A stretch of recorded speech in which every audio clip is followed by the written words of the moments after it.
Добро вечер. Во понеделникот специјалното јавно обвинителство отвори 3 истраги, меѓу кои најзанимливата за медиумите, она за која досега истражувачките новинари и експертите постојано предупредуваа, а тоа е финансирањето на политичките партии, во овој случај под кодното име Талир, финансирањето на ВМРО ДПМН. Истражувачките новинари веќе подолго време ги утврдуваа сумите за најбогатата партија во Европа, ВМРО ДПМН. Имотот на партијата е проценет на околу 60 милиони евра. Во тој имот влегуваат 91 имотен лист во кој се запишани палатата на партијата, вили, пасишта, ниви, деловни простори. Партијата, меѓу другото, беше доволно богата да плаќа лобисти во милионски износи за да ја поправи крвната слика на партијата. Се разбира, поголемиот дел од податоците тешко беа достапни за истражувачките новинари и за експертите за јасно да се утврди што се случува со сметката на ВМРО ДПМН. Но оние кои ги знаат корупцијските шеми, точно можеа да потврдат дека се работи за токсичната алка во која најпрвен во нетранспарентни постапки ги давате парите низ тендери на фирмите, тие потоа на рака во партијата, а вас ви останува само во некакви турнуси преку физички лица да успеете да ги запишете на сметката на сопствената партија. Како се случија грешките во самата постапка, открива специјалното јавно обвинителство. Велат дека прегледале над 10.000 уплатници, дека повикале околу 250 сведоци и дека прегледале повеќе од 500 извештаи на институции кои во своите раце имале за специјалното јавно обвинителство занимливи податоци кои него ќе го донесат до најобемната истрага за која имаат нешто повеќе од месец дена да формираат обвинение. Во овој момент сомничат 11 функционери од партијата, начело со председателот на ВМРО ДПМН Никола Груевски, за перење пари во периодот 2009-2015 година со проценка на сумата од 4,9 милиони евра. Ова воопшто не е изненадување за проследувачите на работите. Тој корупцијски инкубатор со години ја контаминираше целата сцена. Во оваа приказна недостасуваат и изборните сметки, кои беа редовен фокус на медиумите. Тие во својата алка ги здружуваа меѓу другото и медиумите и го правеа тоа свето тројство – власт, бизнис заедница и медиуми, кои со години беше непробојно и недостижно за конкуренцијата на политичкиот пазар. Вечерва во студиото на Телма ги поканив колегите и аналитичарите кои што во изминатите години се занимаваа со оваа тема. Мислевме дека тоа е скоро безуспешно, но денеска по истрагата на специјалното јавно обвинителство станува јасно дека беа на добрата трага да допрат до најголемиот дел од релевантните податоци како може да се стигне до богатство од 60 милиони евра, а притоа ниедно од институциите во државата надлежни да ги проследуваат сметките и да ги пронајдат темните петна, не успеа досега на ниеден начин да приговори на финансиското работење на ВМРО ДПМН. Во студиото вечерва со мене се Суат Мисини. Добро вечер. Јадранка Костова, истражувач и уредник на Фокус. Добро вечер. И Мери Јордановска, истражувач од Призма. Добро вечер. Добро вечер. Со најдолг стаж можеби во оваа приказна Костова. Дали пресконференцијата во понеделникот 8 што претпоставувам не е изненадување, за вас е помалку сатисфакција како конечно да се стигне до заокружена некаква приказна за одговорност за тоа што со години ја контаминираше и политичката сцена, но и медиумската сцена. Да, на некој начин ми беше сатисфакција затоа што наназад барем 20 години ги истражував финансирањето на партиите. Првите години не добивав ни никаков одговор, се до некаде 11-12 години кога законски беа обврзани партиите барем за изборите нели да дадат отчет за финансирањето, но тие извештаи беа помалку или повеќе според мојот критериум фалични. Доколку па влезете да истражувате понатаму, ќе најдете на многу сомнителни елементи во тоа. Да признам, последниве 2 години јас изгубив желба веќе да се занимавам со финансирањето, затоа што анализите и истражувачките стории кои беа објавувани и во Фокус, и во Дневен Фокус, и на порталот Нова, и она што го работат во Призма Мери и колегите, во една пристојна европска држава, каде што функционира поделбата на власт, каде што имате сензибилна јавност која не дозволува, нели, да се случуваат, да бидат крадени граѓаните, бидејќи на крај сите овие трансакции имаат допирни точки и со буџетот, тие ќе се реагираше многу порано, уште после 2006 година. Но овде, дури, како да кажам, во низа од тие стории, истражувања, не беше инцидент дека имињата кои ВМРО одеше ДПМН на таа шема, дека они ќе дадат список од 100, 200, 300 лица кои уплатиле, и пазете, сите се во исти ден, во исто време, исти суми уплаќаат. Штик пробите, кога ќе се јаваа новинари, кај да речеме 20 еве од нив, верувајте дека половината тврдеа дека не дале пари, половината не ја погодуваа сумата. Или се случуваше оние што одлучно демантираат дека биле донатори на ВМРО ДПМН, кога вие тоа ќе го објавите, тие следниот ден да си поплукаат на изјавата претходна. Кога ќе видите дека се јавуваат донатори со по 1000 евра, пензионери, редари, учителки, субвенционирани земјоделци. Да, земјоделци кои примаат субвенции, ама донацијата за партијата им е повисока понекогаш и од субвенцијата. Сите овие елементи во нормална држава ќе покренеа истраги. Овде ваквите истражувачки истории беа бойкотирани од главните медиуми. Нели, од оние кои знаат до бројка колку работници се отпуштени во времето на Бранко Црвенковски, колку пари Сорос дал во 20 години, иако ќе ги мултиплицираат тие, ама не ги интересира и не знаат колку, пример, нели, народни пари идат на реклами, кој колку дал, како е финансирана партијата. Зошто ги истражувавме овие и зошто уште, нели, 94-5 се обидував оваа тема да ја наметнам во јавноста, затоа што во 90-тите години во Европа се случуваа големи корупцијски скандали во земји како Италија, Германија, Франција, Шпанија и слично. Сите тие беа врзани за финансирањето на партиите. Но не знам држава и во овие години што проучувам во сиве овие години, вакво чудо како ова што ние го имаме во Македонија, да имаш толку јасни индиции дека финансирањето не е, како да речам, не согласно законот. Таму мириса дека се во прашање црни пари, кеш пари. Од каде се тие пари?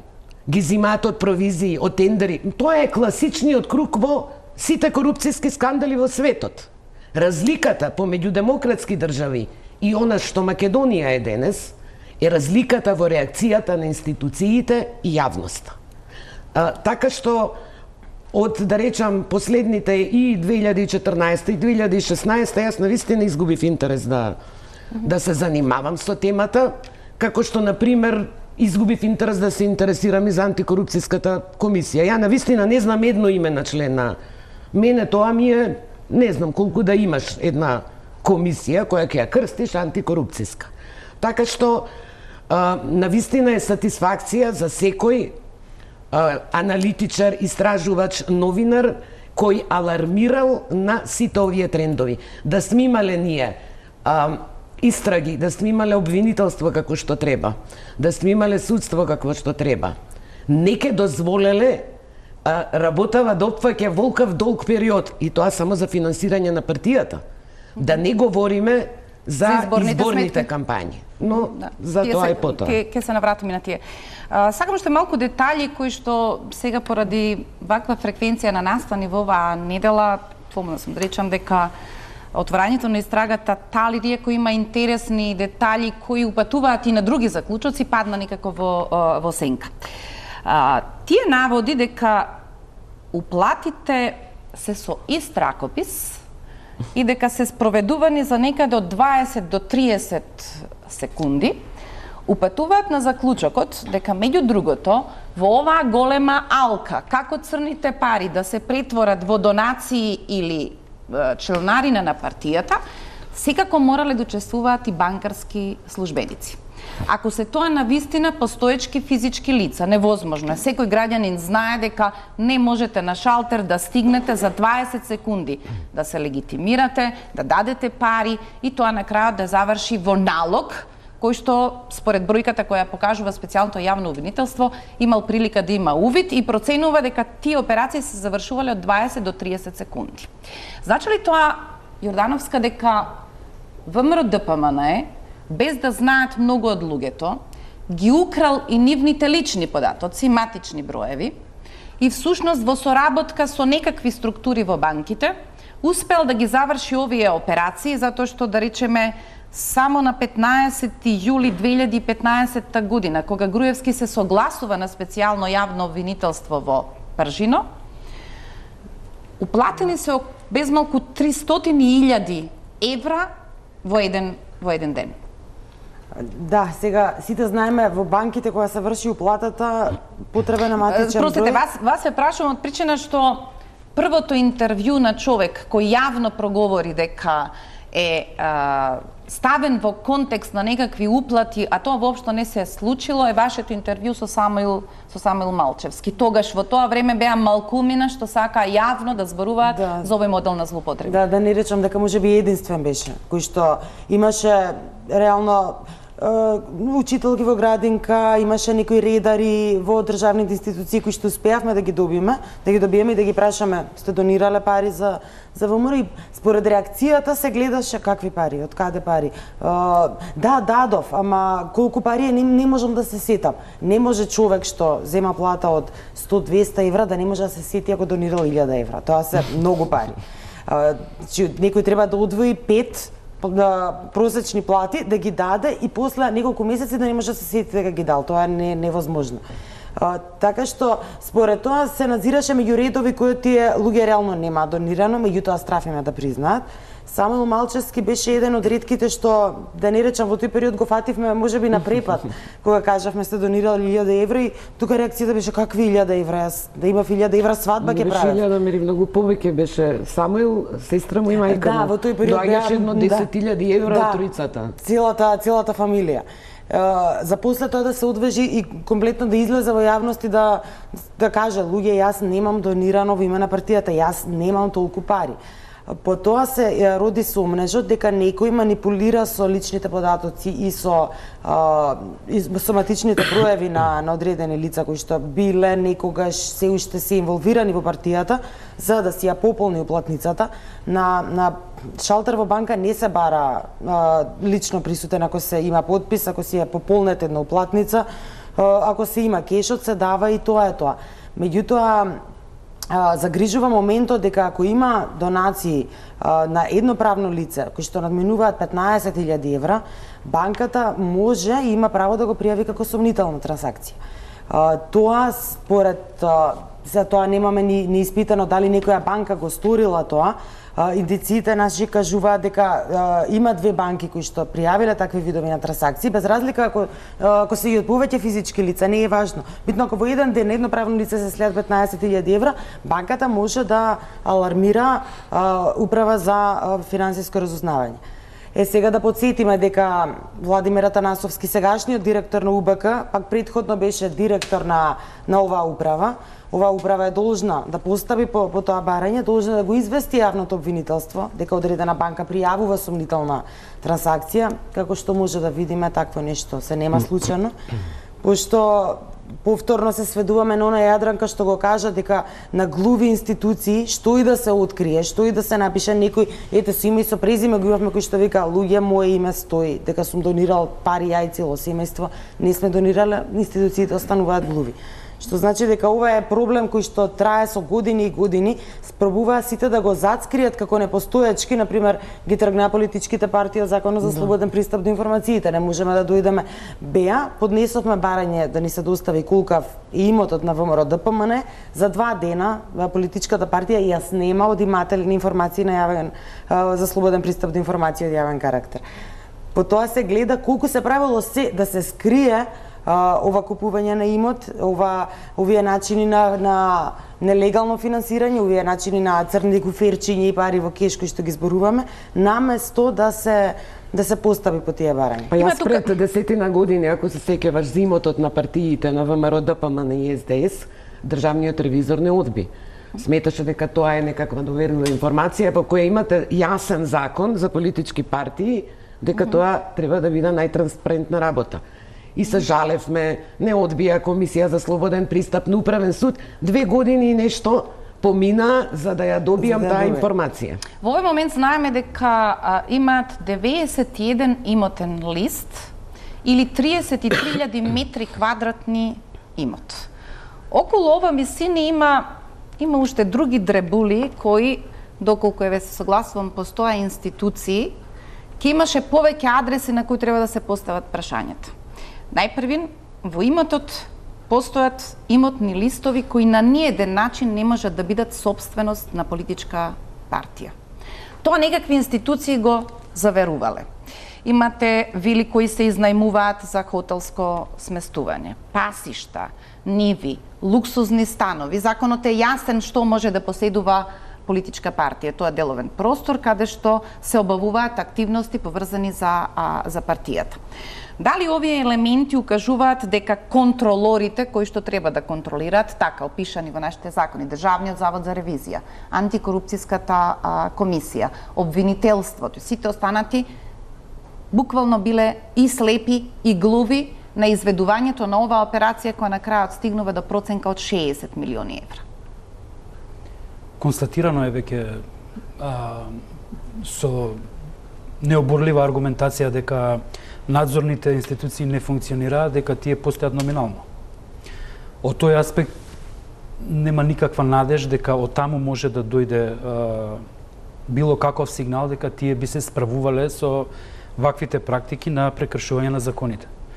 Во однос на имотот и тоа што еден имот може да генерира како приход за партијата, не треба многу да елаборираме, таа приказна е стара. Ако се сеќавате, има и одлука на Уставен суд кога собственоста врз Македонска банка требаше да излезе од рамките на ВМРО ДПМН. Се сеќавате, зборам за случај кој што е стар колку? 15 повеќе години. Така да тука нема никакви дилеми. Кога ја заробувате државата, значи имате два правци по кои што се движите. Едниот правец е дека луѓето кои што ги водат овие институции или се членови на овие институции, судско-обвинителската фела, надзорните институции, антикорупцијска комисија и така натаму, значи самите луѓе ги претварате во робови за да институциите бидат заробени. Втората насока по која што се движите е на таков начин ги редизајнирате законите, кои што редизајнирани одговараат на вашите, да речем, приватни потреби. Се донесуваат измени на закони со кои што се легализираат недемократски или криминални практики и од оваа пракса на заробување на држава на која што сведочиме во овие 8 години особено, 9, значи не книга, не филм, може бескрајен серијал да се направи, кој што можат сите врвни школи, правни и така натаму, универзитети да учат во светот. Она што е суштинско е, јас би сакал да отворам една нова димензија во целиот овој контекст. Јас мислам дека во конкретниот случај и во конкретниот период ВМРО ДПМН располага и располагал со толку многу црни пари и ги користел за своји потреби од мас корупција, од плаќање избори и така натаму. И они во суштина многу малку имале потреба да ги перат парите. Така да овие 4 милиони и 900 за кои што сега се зборува во последната истрага која што ја отвори СЈО е според мене некаква нужна потреба која што они морале да ја изведат, морале за да прикажат одреден процес на финансирање на изборна кампања кој што требало да биде прикажан како легитимен. Јас тврдам дека во Талир не е изборната кампања. Во Талир е редовната сметка на партијата. Се едно. се едно. Имотите и така натаму. Поради год која причина шемата е иста. Технологијата е таа. И сега, кога вие на најразлични начини ги средувате вашите финансиски односи со други луѓе, велам, тоа е мојот став, они имаат многу малку потреба за да перат пари. Ова со имотите, мислам дека било нешто што требало да покрие одредена друга ситуација, каде што они сакале веројатно да паркираат некои пари кои што требало да бидат трансформирани во легални.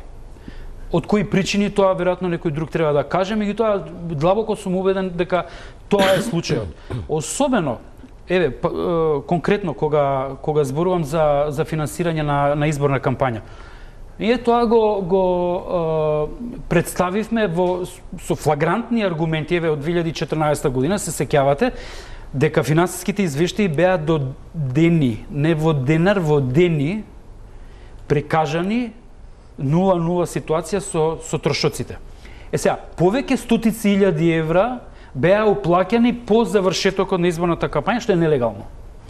И сега, вие кога ќе ја заробите државата, што правите за да ги заметнете трагите? Пред тоа, нема да дозволите да, како што не се дозволи пред 3 години, да се стави на дневен ред на собрание точка за автентично толкување на тој фамозен член 77 став 5 од изборниот законник, со кој што требаше да собранието да утврди дали тоа легално или е нелегално. Значи, сите до онаа измена од 2013 кај што они ја укина обврската за затварање на изборната сметка, иако тука промашија некои други одредби кои што го докажува веќе постоечките стандарди, и затоа не ни беше многу тешко да ги уловиме дека прават класичен криминал за кој што кривично се одговара. Добро, одлично што ја споменувате таа 2013 година и некаде сме тука на темата, велат CD-то со бомбите треба да се има како водич низ програмата на ВМРО ДПМН од сите овие години, затоа што како ќе доаѓа тема, точно препознавате дека сте слушнала некаков разговор во вистината за Македонија на таа тема. Ја повикувам режијата да го слушнеме овој насловен како рекет или спонзорство.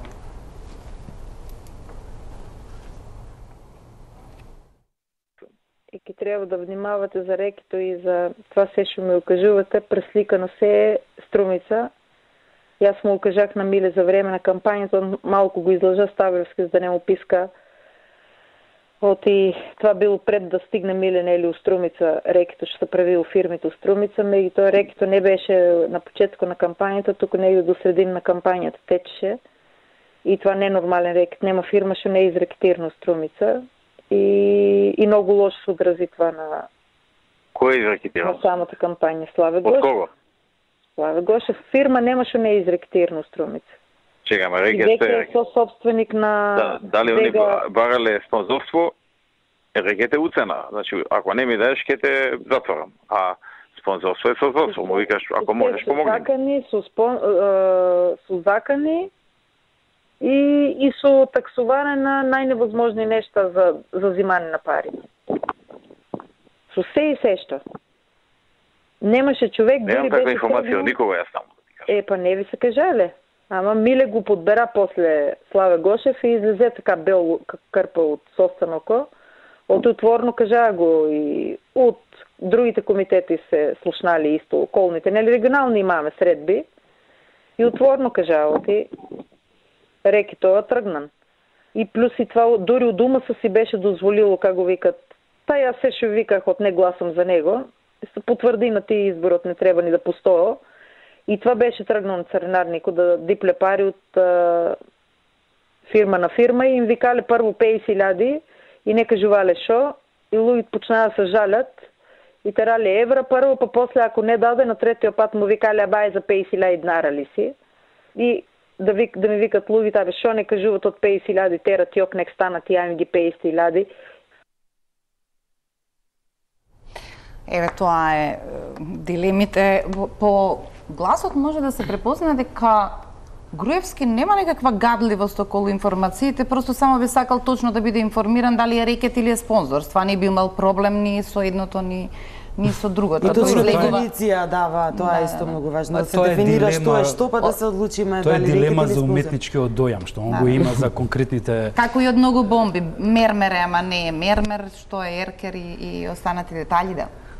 Значи, износите кои што се прибирале на вакви и други начини, завршите со Скопје 2014, кај што можете да претпоставите дека најмалце пола од парите се испрани, односно украдени, не мора да се испрани.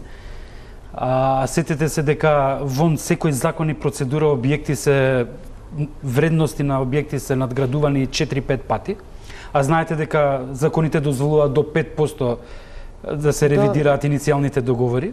До 30%. Кумулативно. Ама Со кај нас анекс кога се договори. За ревидирате анексите, точно да. 29,9. Така. Така што... А победува со најниска цена. Да, победува потоа- со најниска, а гради со највисока. Ова е само да го аргументирам уште повеќе ставот од претходно дека сето она што они се обидувале да го перат во меѓувреме било некаква потреба законски да се задоволат одредени ситуации. Она што не можете да го пренабрегнете е криминализираноста во пристапот, кога вие ја заробувате државата, се обидувате на еден условно софистициран начин да подготвите инфраструктура за истото. Дали е тоа законодавна, дали е тоа институционална инфраструктура и така натаму. И тоа се препознатливи работи и вие не може никој да ве убеди, еве сега ги гледаме кога ги посматрате обраќањата до јавноста на ВМРО ДПМН, не знаете дали да се смеете или да бидете навредени од тоа на кој начин они се обраќаат до јавноста и на кој Еве едно од денеска. Доаѓа време за одговори. Граѓаните не сакаат политичари кои лажат кај ќе стигнат. Што е тоа? Потпис ВМРО ДПМН. Така, што е, само идентификација, што?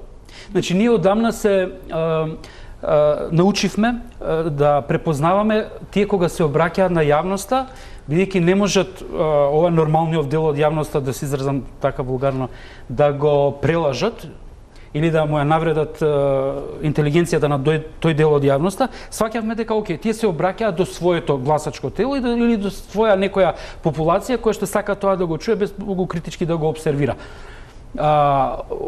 Ваквите денеска соопштенија се многу бизарни, бидејќи ние веќе немаме не сме сигурни дали они воопшто се сигурни дека нивното гласачко тело или нивните следбеници кои што сакаат да чујат разни небулози од овој тип, дали они воопште им веруваат.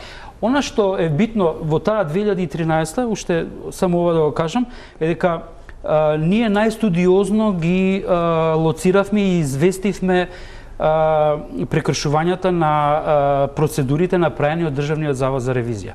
Бидејќи во континуитет 4 или 5 извештаи кои што беа направени во тој период, се однесуваа на ВМРО ДПМН, партиска сметка, изборни сметки и така натаму.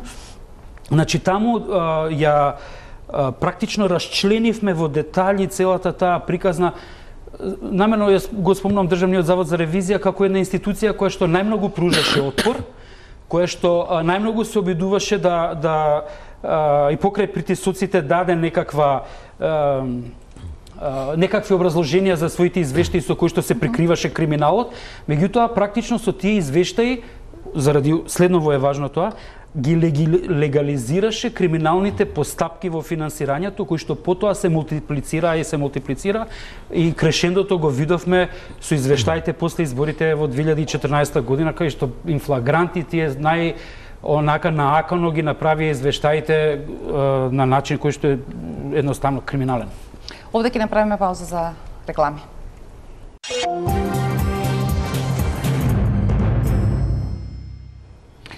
Јадранка, има уште две интересни линии од ова што го отвара специјалното јавно обвинителство, а може да се проверат во истражувачките стори, кои покажуваат добро организиран систем во кој се компаниите кои имаат бенефит од оно што вели мисини за работа на државни проекти, да речеме, добар дел од имотот се легализира, па после 3 дена го купува ВМРО ДПМН. Потоа чудно, имот кој што е собственост на јавни предпријатија, го купуваат фирми како Бауер, како жикол. И потоа за неколку дена истиот му го продаваат на ВМРО ДПМН. Што се однесува до директното финансирање, боде очи дека, да речеме, во 2015 година 3675 лица се физички донатори и безмалку не постојат фирми, само 2 во тој извештај.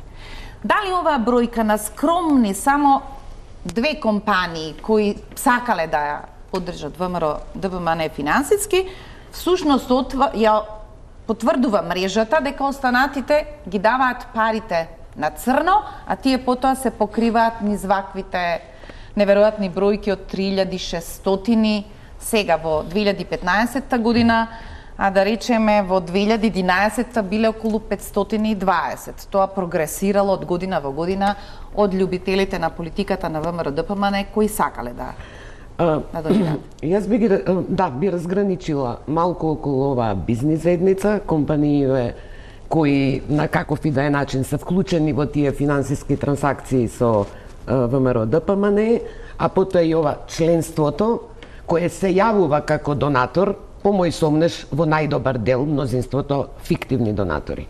Таа шема не е измислена од ВМРО ДПМН, но држави во каде што е пробано тоа и провалено, мислам постои, како да ви кажам, еден притисок и санкционирање на таквите шеми. Ова што го слушнавме од бомбата за рекет, нели, што е спонзорство, што е рекет. Кога сум пишувала и кога сме пишувале за финансирањето на партијата на изборните кампањи, се случувало, сум имала можност на нивно барање да разговарам, ми се јавиле одредени луѓе од таа бизнис заедница. И мислам тие не сакат јавно да излезат, но се труделе да објаснат кои луѓе од партијата, каде, на која локација, дали во влада, дали кај ги викнале, што бар. Пазете, тоа беа луѓе од фирми кои не добивале тендери. Значи, ние се задржуваме главно на овие кои добиваат тендери, па потоа нели се реваншираат на партијата. Но постои кај сите тие луѓе страв од одмаздата на власта. Ова што ја прави Груевски разликата, нели, што е рекет, што е спонзорство, ако ти нели само му бараш спонзорство, а не му се закануваш, што е барање спонзорство. Луѓево не мора некој ни директно да им се закани, тие гледаа што им се случуваше на други. Да ве потсетам веќе кога сум кај фирмина. 2006 година. Иначе во сите тие извештаи со години ги избегнуваше правните лица ВМРО да ги наведе. Освен кога почна да се јавуваат телевизиите како главни донатори, а тоа е отстапување на нели рекламен простор без пари, па се јавуваат тие како фирми, но тоа па доведува до нефер изборен надпревар, затоа што одредени податоци кои ќе видите дека 2009 например 8.500 евра, 8 милиони и 500.000 евра ВМРО ДПМН пријавува за нели пиар за кампањите, од кои, внимавајте, 6,5 милиони евра им даваат нив спонзорство 4 главни национални концесионери. И сега зашто да зборуваме која е сумата, погледнете на опозицијата. Да подсетам уште не една бомба, кога во Прилеп што се случуваше со одредени мали, тоа беа и помали фирмички некакви семејни, кога вие сте ја заробиле државата, го имате УЈП, и вие треба само да се јавите и да им пратите инспекции, па уште и нели да се радувате дека ќе има пишчење, вришчење по тоа. Значи, стравот за 2006 финансирањето на ВМРО, кога тоа беше вака еден куриозитет, прв пат една опозицијска партија пријави повеќе пари во кампањата и се виде дека има многу пари. Потоа излегоа некои кои тврдеа дека давале на рака, на каса прими, на црно. Не е само Загора Стумбовски, се ово и други, браќата Миладинов. Но пазете, сите тие што тврдеа дека давале, не сите тие, неколку што тврдеа дека давале, им давале пари на рака, им покренаа кривични постапки. Јас ве убедувам, тоа е педагошка мерка и кон сите други што давале, што може да ги снајде. Значи, тоа е елементот околу бизнисмените. И, како што реков, и во европските афери ќе видите со тие тендери како провизии се уплаќаат на швајцарски сметки, како на црно потоа влегуваат пари.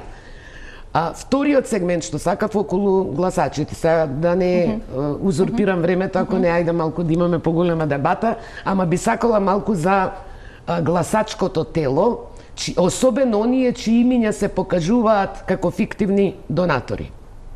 Ја не ги разбирам тие луѓе. Не разбирам, корупцијата го јаде државното ткиво на државата.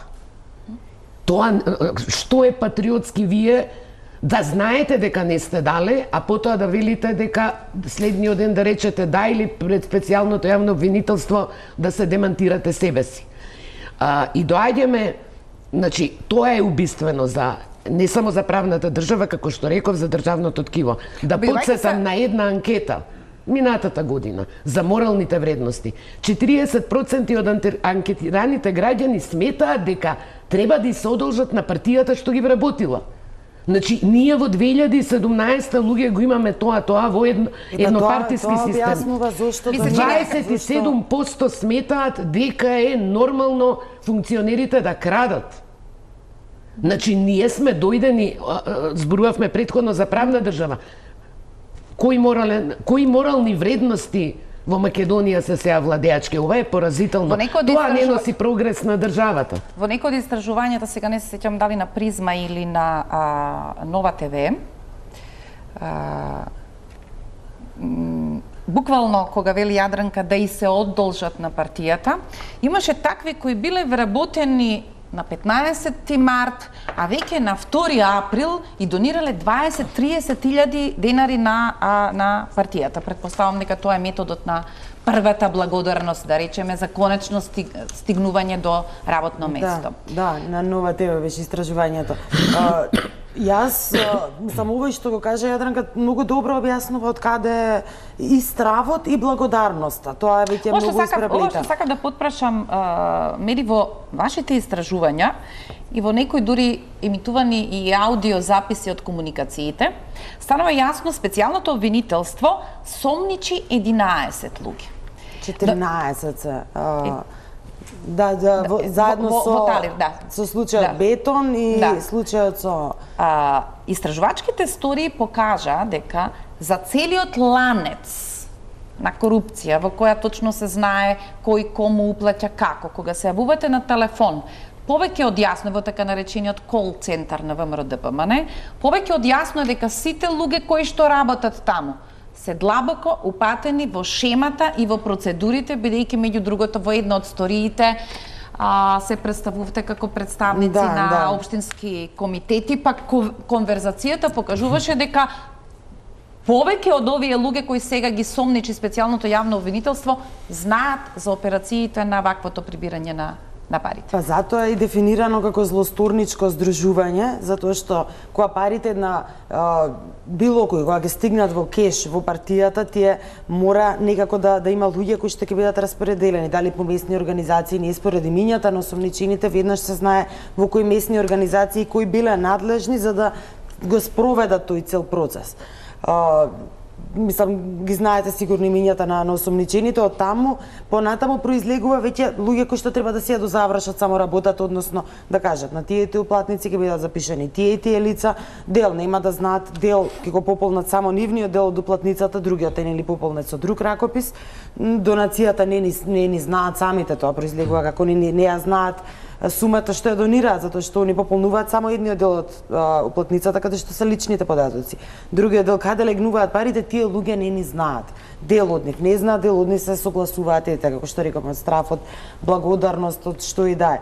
Така што во таа операција јас и според ова што го слушна во специјалното јавно обвинителство, јас сум сигурна дека ќе има и проширување на таа истрага, бидејќи мислам дека и 14 лица се горе долу малку за да се спроведе целата оваа шема и да бидат опфатени толку многу луѓе, 11.000 лица се тоа, на кои што треба лични податоци да им се име, да се оди во банка и да се уплати за сите. Точно само на дополнување кога Костова споменуваше дека некои луѓе кои одлучија да проговорат јавно, завршија со кривични пријави, а кога Загорец Тумбовски одлучи да им се обрати на медиумите и да раскаже својата приказна, одговорот од Центарот за комуникации на ВМРО ДПМН беше на кои гранки сме се симнале криминалци да ни објаснуваат во бегство патем, да ни објаснуваат детали околу финансиите на ВМРО ДПМН имало или не каса исплати. Но позначајно е, бидејќи бевте дел и од таа куќа, дека Вилје Рамковски пред да биде затворен, во едно интервју потврди дека за 3 години, од 2006 до 2009 година, од 4,5 милиони евра кои ги примила телевизијата, меѓу другото и за владини реклами, се смета дека 1,2 милиони евра се раздолжување со ВМРО ДПМН за неплатените трошоци за големата кампања од 2006 година. Да, тоа е таа практика која што се обидувам само да навратам доволно наназад во времето дека сведоштва сме имале, но просто до овој момент ова истрага. И јас мислам дека и во голем дел се има опуштено, бидејќи траело толку долго време, јас и затоа не ме изненади толку изјавата на Груевски која рече сите го прават тоа. Како да е тоа нешто сосема нормално, законски, иако забранети се во европските држави законски се масовните донации кон една партија се сметаат за нешто многу сомнително, раѓаат сомнеш за понатаму институциите да ја преземат работата. Ние овде имаме милионски донации во рок од неколку дена и тоа кај никој не родило сомнеш. Да, но да подсетам Ван Хојте, кога бил кај државниот ревизор, кога го зачудиле рапортите на ВМРО ДПМН за финансирањето на партијата, па уште таа година дали еден вработ, мислам, чудни бројки, кој просечно интелигентен човек ќе види дека нешто е сомнително, го прогласи и него персона нон грата, мислам. Тоа е таа реакција. Да подсетам дека кога рековме благодарноста за вработувањата, Жак Ширак, францускиот председател, во 2011 беше осуден условно на 2 години, затоа што кога бил претходно градоначелник на Париз, 15 години пред тоа, да. Вработил десетина луѓе во градската управа, кои всушност работеле од таму, примале плата, работеле за неговата партија. Знаете колку имаме ние во нашите институции, администрација, кои не работат ништо, работат за партиите. Во работно време идат на партиски протести и митинзи. Пред да стигне ова образложение или пресконференција на специјалното јавно обвинителство околу покренување на оваа истрага, Призма имаше истражувачки текст околу односите помеѓу градежната компанија Бетон и ВМРО ДПМН за изградбата на палатата. Ова сега некако му доаѓа само како потврда на веќе изнесените податоци во атмосфера сепак кога не може баш да се дојде до се. За да ја објасните таа мрежа, сакам само да речам дека на секој случаен минувач и денеска веројатно му е наполно нејасно како е можно да посакате да го земете земјиштето од ВМРО ДПМН за да изградите хотел, а во компензација на ВМРО ДПМН да му направите деловна зграда, да заврши целата постапка, да добиете уште пред ВМРО ДПМН огромен плоштад со фонтана со се, а инвеститорот на крајот да заборави дека хотелот е примарната дејност и тоа е се уште во карабина, но за ВМРО ДПМН е се завршено.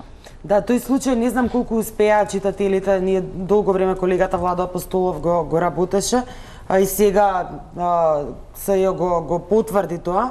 Фактички станува збор за содружништво помеѓу градежна фирма и политичка партија, што од старт е сомнително, со оглед на тоа што Бетон е носител на многу тендери, многу државни тендери. Станува збор за еnormни суми, да не зборуваме дека третина од проектот Скопје 2014 го има изградено Бетон.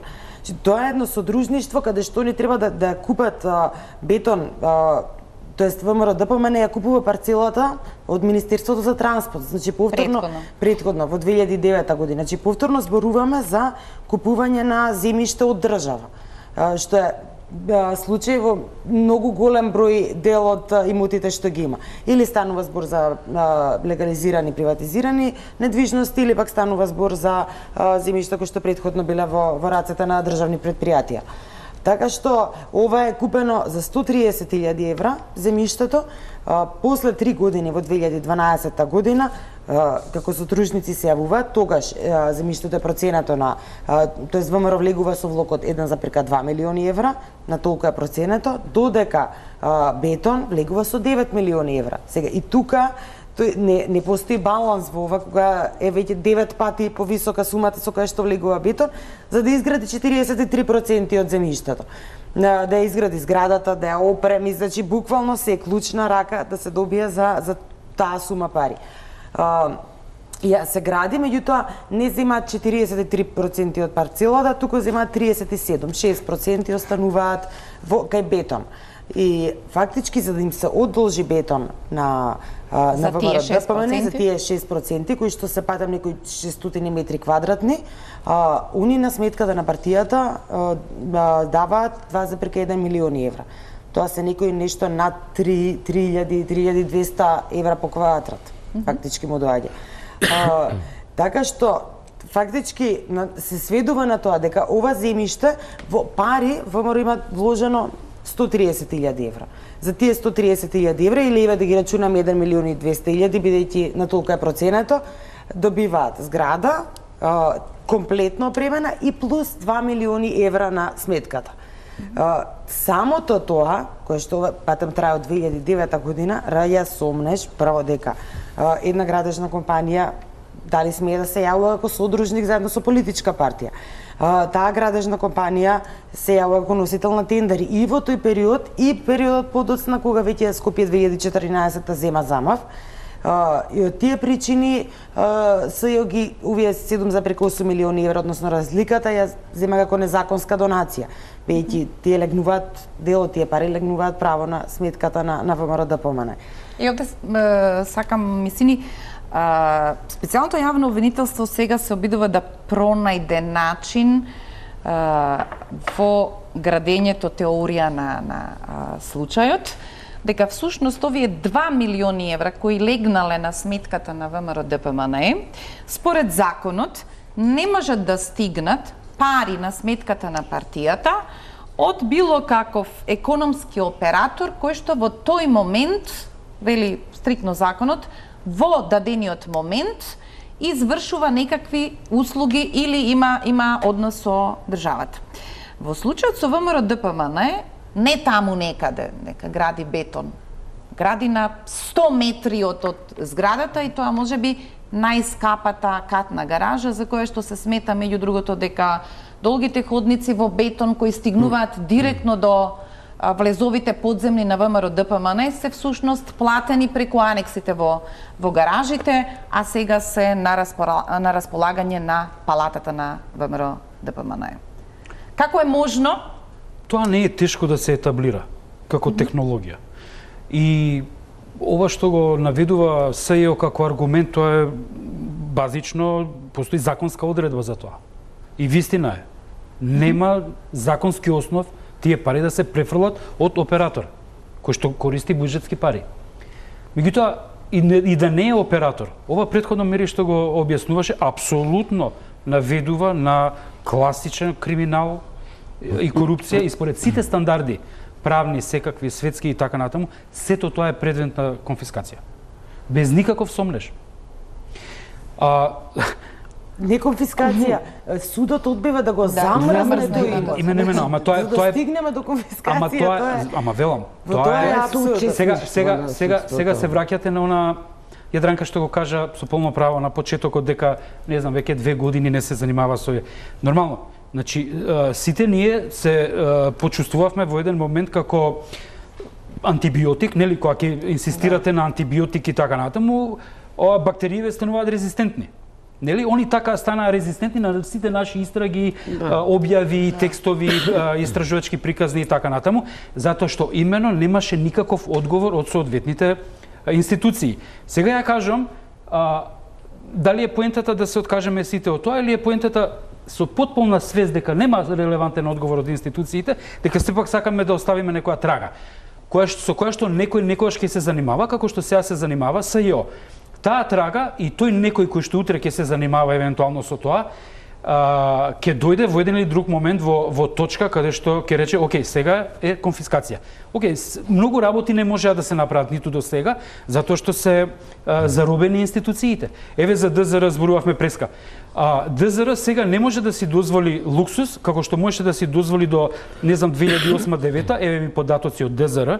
Во 2008 година извештајот за влада на Република Македонија вели незаконски потрошени 10 милиони евра. И што? Знаеме дека извештајот годишен на ДЗР иде пред собранието, е законска обврска. И знаеме како тоа се проследуваше во собрание. Како впрочем и со извештаите на други институции, од омбудсман до што сакате. Во 2009 општина Центар вели незаконски потрошени 18,5 милиони евра за споменици. Да ве потсетам дека сите извештаи на ДЗР за ВМРО ДПМН се со резерва. Мислењата се со резерва и сега никој не се занимава со тоа. Очигледен криминал. Во овој момент нема соодветен одговор од институциите заради очигледни причини, тие се заробени и така натаму. И тие, значи, дури го експандираат влијанието. Вие имате член на таа мафија кој што е денеска судија во Страсбург. И тоа е одработено стручно со партнерите европски во парламентарното собрание на Соединена Европа кога се гласаше. И кога се одби препораката на тимот кој што правеше интервјуа. Да не навлегувам во тоа, јасно е се. Целата таа технологија е во последниве години толку нахално изведувана и невнимателно, што би рекле вие, да они едноставно не внимавале на кој се начин. Еве го примерот со долгот на ВМРО ДПМН од изборите 2011. Ви имате ДЗР кој што легализираше страшно очигледен криминал, бидејќи во својот ревизорски извештај вели вака: ние констатираме фактичка состојба. Замислете, таа институција тоа го пише во извештај. И вели: овие направиле поголем трошок од што имаат пари. И 4-5 месеци, 4-5 месеци они се обидуваат да смислат начин како тоа ДЗР да го изведе, не на нормален начин, бидејќи ВМРО не дава, за да на крај они најдат едно сулудо решение, кој што не е одрживо. Решението е дека ВМРО ДПМН како партија изјавува дека го превзема долгот на свое име, во смисол како правно лице, како партија, што е флагрантно кршење и на изборниот законник и на законот за државна ревизија. Стои таму согласно практиките. Редовните практики. Не, после тоа беа согласно редовните практики, ама преседанот беше направен тогаш. Тогаш 2011. И вордингот беше, да, за тој извештај, и вордингот беше фактичката состојба. Они викаат фактичката состојба, мислам скандал. И од таму после произлезе, нели, кога ќе се направи еден преседан, после станува правило и после тоа го користеа за понатамошните извештаи. При тоа, ниеден од доверителите не си ги побара назад парите. Така? Значи тие 3,5 милиона, ниту пак партијата некому ги исплати назад, да знаеме од нивните извештаи дека тоа главно беа медиуми и така натаму и така. Сега некогаш кога ќе дојде време за конфискација, а тоа време ќе дојде кога ќе имаме независни институции со интегритет, ќе дојде и прашањето како тие пари се практично отпосле вратени на тие медиуми. Немојте да заборавите тоа. Едно од клучните места на таа криминална технологија. Значи, вие кога ги посматрате тендерите за разните отвори го срцето и така натаму кампањи безвезни кои што они ги правеа цело време, значи имаше регуларна тендерска постапка и тоа можеше да се следи Биро за јавни набавки, дека они објавиле тендер за реклама, за не знам што. Значи, таму се зборуваше за продукција. И сега, каде е технологијата криминална? Од недефинирана буџетска ставка, генералниот секретаријат на влада исплаќа пари за емитување дел кој што не бил предмет на тендерот. И така вие насочено кон пар медиуми им ги враќате своите 3,5 или не знам колку милиони, да и никој не се занимава со тоа. Меѓутоа еден ден ќе се занимава некој. Затоа е важно да се остави трага. Овдека сакам да споменам дека Фокус имаше сторија дека 2 дена после изборите или сега на друг начин, еден ден после апсењето на Љубе Бошковски, кој што е веројатно за властите единствениот спорен во оваа приказна пари и политика, на 30 медиуми владата им префрла пари, иако истражувачката историја претходно покажува... Не, Оливера, ден по изборите, кога се знае дека ДПМН е победничка партија, 30 медиуми склучуваат договор за спонзорство на победничката партија. Тоа во нормални... Кривично дело. Така да, таа 2011 година е важна и преломна по повеќе детали. Социјалдемократите прв пат го пробуваат модусот да земеме кредит, во кој 2016 година завршува и ВМРО ДПМН. Веројатно поучен од целата процедура дека на изборите во минатиот декември не ке може да се оди со старите навики, дали сметате дека толку колку што се можеше неспржинскиот процес околу дефинирањето на некои точки во изборниот законник, ние сепак ги видовме првите сигнали дека кога се сака, се има политичка волја и може да се стегнат некакви правила, можеме да се поправаме. Јас секогаш тврдам дека не е проблем во законите и во уставот. Туку во криминалната волја, не би рекла политичка волја, во заробена држава, ваква. Па гледајте вие што ние добиваме, какви одлуки од судот за притвор, за гаранција, за сите тие работи. Јавен обвинител да бара по ВЗЗ од Врховен суд и он тоа да одобри за осомничено лице кое 2 месеци е во бегство. Па видете ова, кој ќе ви верува во светот да го кажете. Не е проблем до законите. Луѓе со интегритет, со, како да ви кажам, со образ, честност и професионалност, не би си ги дозволиле некои работи. И најдобрите законски одредби, тие ќе ги исчуручат во спроведувањето. И тоа ме враќа дека често пати сум пишувала, затоа што 90-тите години имаше една трибина интересна на правниот факултет. А тоа е една дилема во европски рамки. Кога една политичка партија ќе прерасне во злосторничко здружение? Значи, и во Европа се водеа дебати. Јас сум го поставувала тоа прашање за главните македонски партии цело време. Ние прв пат видовме, тоа е ХДЗ во Хрватска, и се судеше како злосторничко здружение. И тамошните експерти, а и овде на трибината беше, ако една група луѓе, користејќи една политичка партија, нели, па доаѓа до власта, и при тоа криминалот е основен мотив во кој е трупање пари и за партијата, што партијата си има бенефит, нели, од сето тоа, но и на личните сметки, дека во таков случај таа партија прераснува во, нели, во дефиниција на злосторничко здружение.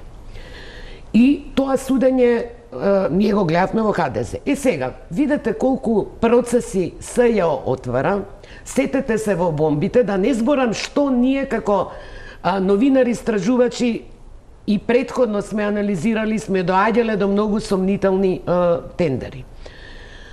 Така што целата ова состојба, за сето ова, не може да се прават покрај, за мене, одговорноста на судството и обвинителството. Виновни се и сите, одговорни се сите во партијата. Кога пресудуваа за ХДЗ и за Иво Санадер, судиката јавно кажа дека одговорни се, виновни се и оние кои молчале, кои ја вртеле главата и на некој начин го одобрувале таквиот начин на финансирање на партијата, такви матни тендери и слично.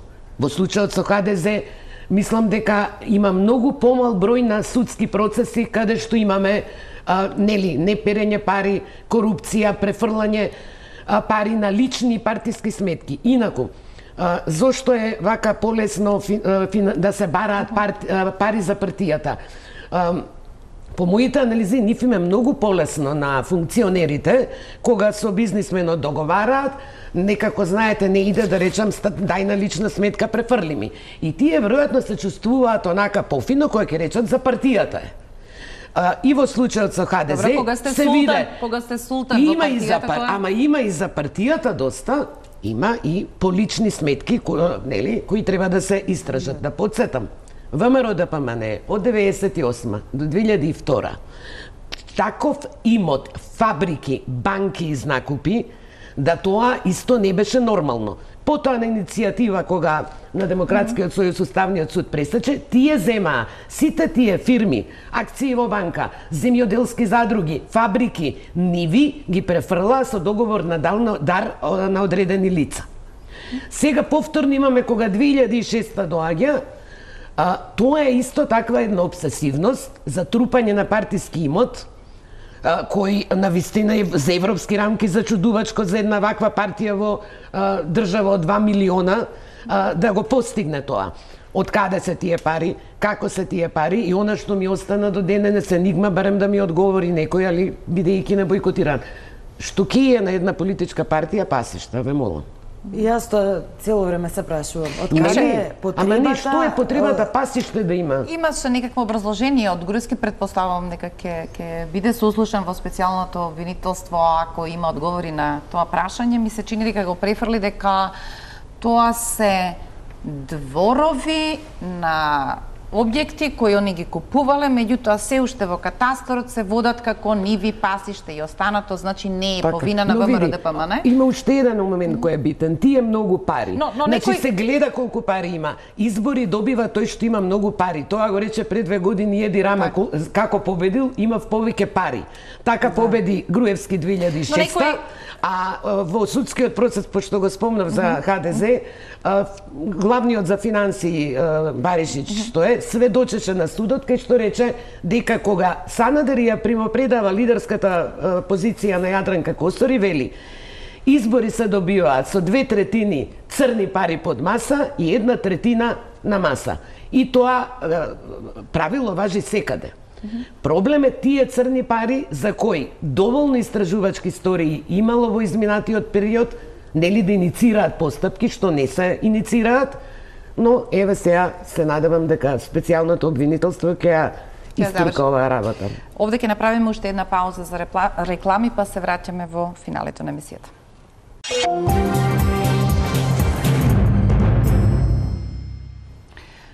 Мери, ова се смета за најобемниот предмет на специјалното јавно обвинителство објавен досега.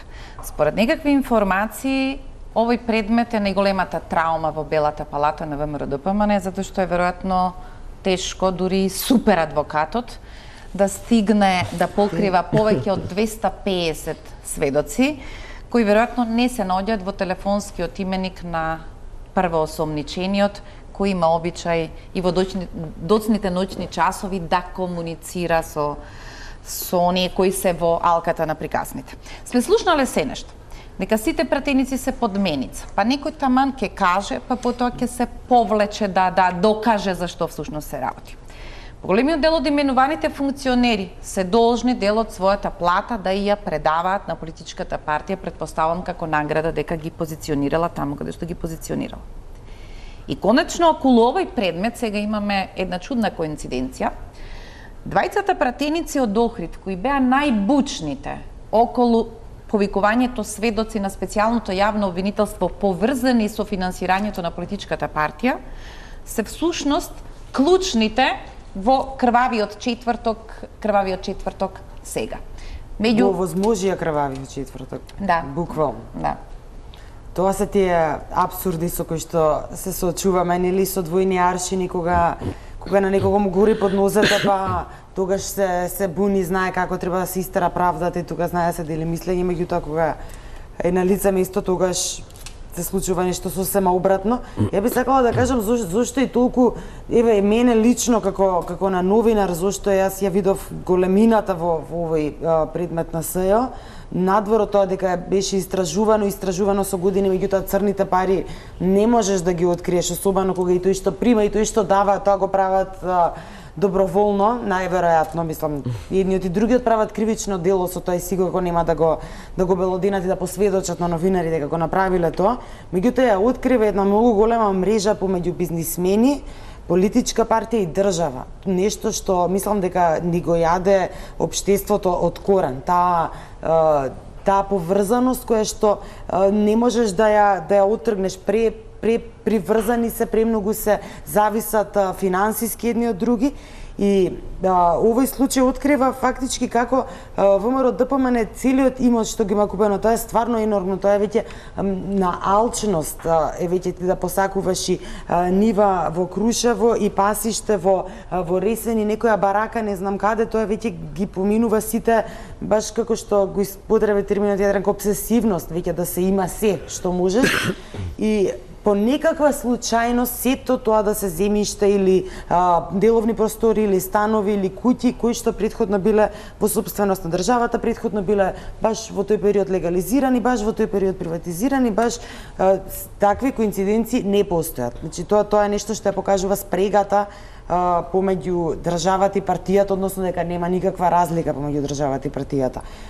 Надвор од тоа, бизнис секторот кој што со ова се докажува дека е или многу зависен од владеачката партија, па мора на некој начин да се одложи пригодавање пари. Се тука не зборуваме за сите, зборуваме за дел од бизнис секторот за кој што се надевам дека истрагата на СЈО ќе биде проширена и ќе се дознае од каде се првичните пари, како тој кеш влегува во партијата и од кои фирми.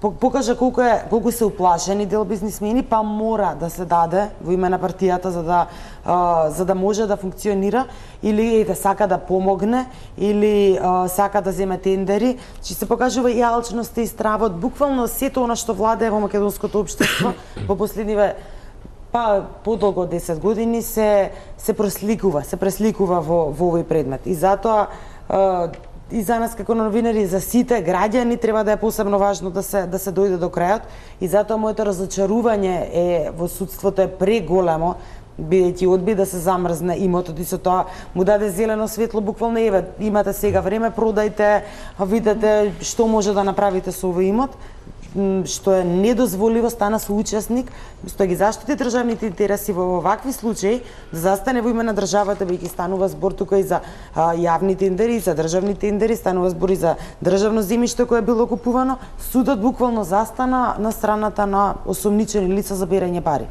Не би рекла на партија, туку баш одбивајќи ги 12 барање на специјалното јавно обвинителство за забрзување на имотот. Мисли никога сега правиме некакви ретроспективи, како всушност стигнавме до овде, а сите знаци беа покрај патот, но ние очигледно не сакавме да се движиме според упатствата. Колку тој прв мандат на ВМРО ДПМН, кој на крајот невладините го опишува како го обравме бостанот и сега ќе ја научиме лекцијата, продолжението на таа култура на неказнивост не доведе во ситуација сега во оваа така наречено второ полувреме, а јас би додала и судиско надополнување во кое ВМРО ДПМН на крајот 2015 за 2016 што ги нема сите податоци, се уште не смета дека треба да излезе од шемата која турка во милиони, само уште повеќе и напред. Па не треба да смета. Процесот на заробување на државата, тоа го кажав уште пред 2 години, е комплетиран. Значи, сите институции се на колена. Овие пресуди на прво на судијата на претходна постапка, а потоа и на Советот. За мене се нормални. Судско-обвинителската фела е дел од мафијашката структура, така да не очекувам ништо друго. И тоа во континуитет го гледаме. Сега, принципот на неказнивост, кој што се етаблираше како врвен антипринцип, да речам, во технологијата на владењето, ние го видовме уште во првиот мандат што го спомнавте на владата на Љупчо Георгиевски. Имате многу од Македонска банка, од ОКТА, од набавките од Украина за време на конфликтот. Значи, колку сакате примери кои што од становите на госпоѓа Мама и така натаму. Значи, принципот на неказнивост се перпетуираше во повеќе години и во повеќе влади. Дури и во влади од друга политичка партија. Од значи до 2006 ние не видовме квалитетно процесирање на тие случаеви од страна на владата на СДСМ. И сега, како ќе гледате на тоа, освен како на охрабрување, дека вие можете да продолжите и да надградите и така натаму. Само да предупредам дека така наречената најобемна сега ова така наречена ради количината, истрага на СИО е само врв на ледениот брег. Јас сум убеден дека постојат трансферирани пари, дури и кеш, кои што далеко ги надминуваат износите на официјално прикажаниот сега веќе имот на политичката партија. Знаете како? Еве банална приказна која што го заокружува тоа. Ниеден јавно достапен документ на партијата не пропишуваше колкава е чланарината на партијата. Вие не можете да етаблирате на каков начин тоа секоја индивидуа со злоупотребен идентитет или не може или не може да донира и така надолу. Ова е банален пример. Меѓутоа покажува дека на елементарно ниво еве како се става на колена институција.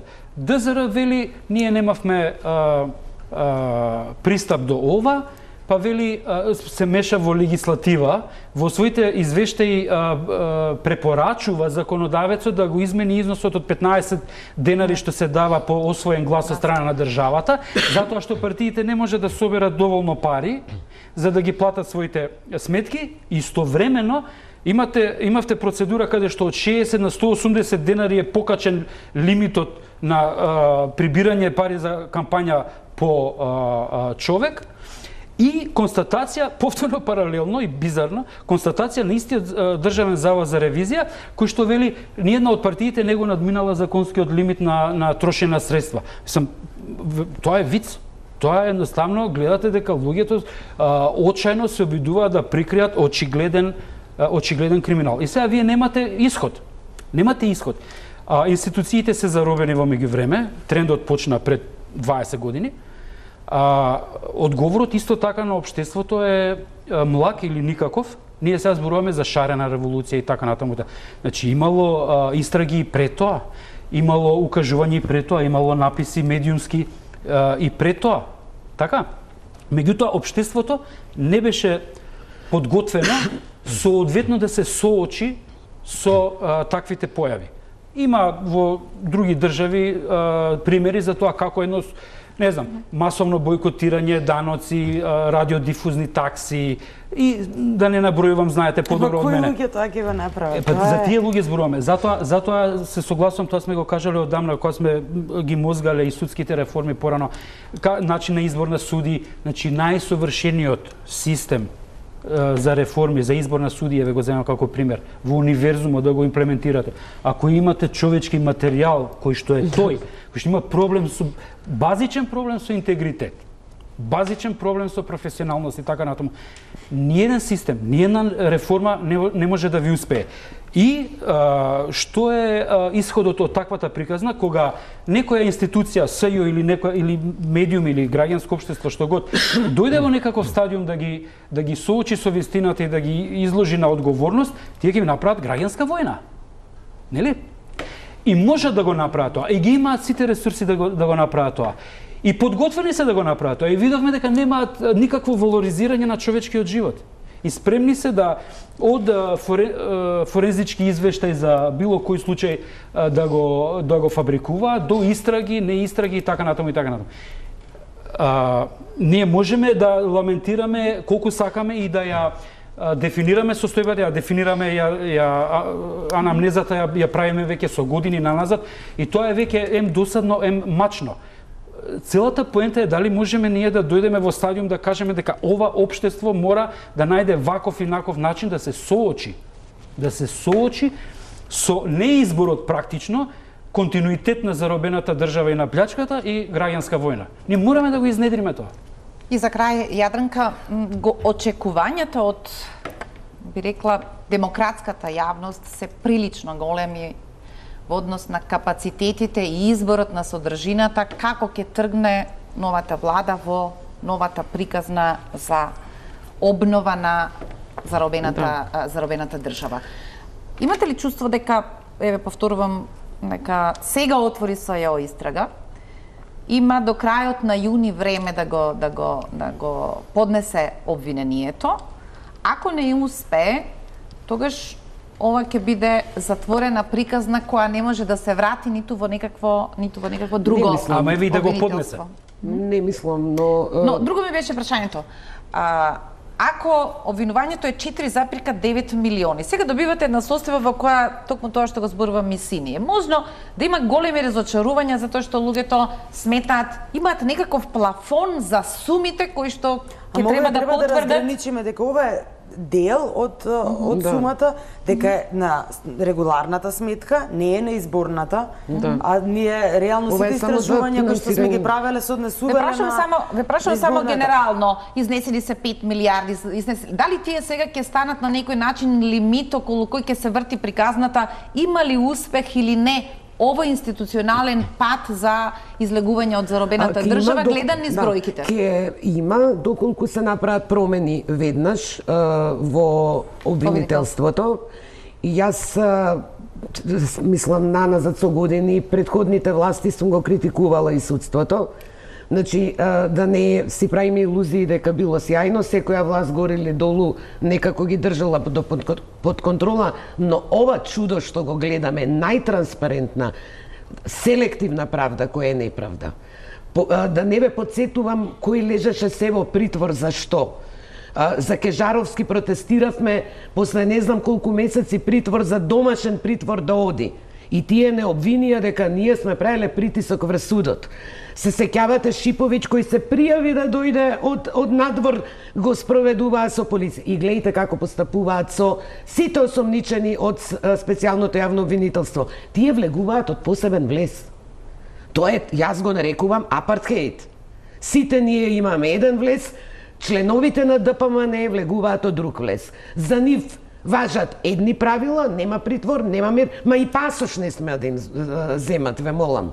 Гаранции ние во новиот број на Фокус еве правиме компарација со 6-7 судски големи процеси, колку од нив бараа во тие случаи каква гаранција.